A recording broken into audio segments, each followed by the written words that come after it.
30 quintal ಇಳುವರಿ ಹೊಂಟೈತಿ. ಮತ್ತು ಮೊನ್ನೆ ಮಂಗಳವಾರ ದಿನಾಂಕ 5ನೇ ತಾರೀಕು ನಾವು ಮಹಾರಾಷ್ಟ್ರದ ಮಜ್ಲೇಕರ್ ಅವರ ಅಡತೆಯಲ್ಲಿ ಮಾರಿದಾಗ ಮಹಾರಾಷ್ಟ್ರದಲ್ಲಿ ದಾಖಲೆ ಮಾರಾಟ ಆಗಿದೆ. 41,101 ರೂಪಾಯಿ ಪ್ರತಿ ಕ್ವಿಂಟಲ್ಗೆ ಮಾರಾಟವಾಗಿದ್ದು, ಇದೊಂದು ಅರಿಶಿನ ಮಾರುಕಟ್ಟೆಯಲ್ಲಿ ಒಂದು ಇತಿಹಾಸದ ಬೆಲೆ ಆಗಿದೆ ಅಂತ. ಇದನ್ನ ಬೆಳಿಬೇಕಾದ್ರೆ ನಮಗೆ ನಮ್ಮ ಆತ್ಮೀಯ ಸಂಬಂಧಿಕರಾದಂಥ ನಮ್ಮ ಪ್ರೀತಿಯ ಮಾವನರಾದಂಥ ಬಸವರಾಜ್ ಪಾಟೀಲ್ ಸಾಕಿನ್ ಚಮಕೇರಿ ಇವರ ಮಾರ್ಗದರ್ಶನದಲ್ಲಿ, ಹಾಗೆ ಇನ್ನೋರವರಾದಂಥ ರವಿ ಅಣ್ಣ ಬಳ್ಳೋಳಿ ಇವರ ಮಾರ್ಗದರ್ಶನದಲ್ಲಿ ಒಂದು ಅತ್ಯುತ್ತಮವಾದ ಇಳುವರಿ ಬಂದಿದ್ದು, ಇದು ಮಹಾರಾಷ್ಟ್ರದಲ್ಲಿ ಕರ್ನಾಟಕ ರಾಜ್ಯದ ರೈತರದ್ದು ಒಂದು ದಾಖಲೆ ಹೆಸರು ಕುಂತಿದೆ ಅಂತ ಹೇಳಲು ನಮಗೆ ಭಾಳ ಹೆಮ್ಮೆ ಅನಿಸ್ತದೆ.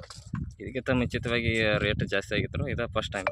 ಇಲ್ಲ, ಅರಿಶಿನ ರೇಟ್ ಇದಕ್ಕಿಂತಲೂ ಮುಂಚೆ ಇಷ್ಟು ಇದ್ದಿದ್ದಿಲ್ಲ. ಒಂದು ಸರಿಸುಮಾರಿಗೆ 15,000 ರಿಂದ 20,000 ತನಕ ಮಾರಲಾದೈತಿ. ಇದೊಂದು 41,000 ರೂಪಾಯಿ ಮಾರಿದ್ದೊಂದು ಇತಿಹಾಸ. ಮತ್ತು ಅಷ್ಟು ಕಷ್ಟಪಟ್ಟು ನಾವು ರೈತರು ಬೆಳೆದಿದ್ದ ಬೆಳೆಗೆ ಒಂದು ಬೆಲೆ ಸಿಕ್ಕದು ನಮಗೂ ಬಹಳ ಸಂತೃಪ್ತಿ ಮತ್ತು ಸಂತೋಷ ಅನಿಸ್ತದೆ ಅಂತ ಹೇಳಕ್ಕೆ ಇಚ್ಛೆ ಪಡ್ತೀನಿ. ಇದೇ ಫಸ್ಟ್ ಟೈಮ್ ಇಷ್ಟು ಜಾಸ್ತಿ ರೇಟ್ ಬಂದಿದೆ? ಇದೇ ಫಸ್ಟ್ ಟೈಮ್ ಅರಿಶಿನ ಒಳಗೆ ಇದೇ ಫಸ್ಟ್ ಟೈಮ್ ಇಟ್ಟು ಜಾಸ್ತಿ ಬೆಲೆ ಮಾರಿದ್ರು.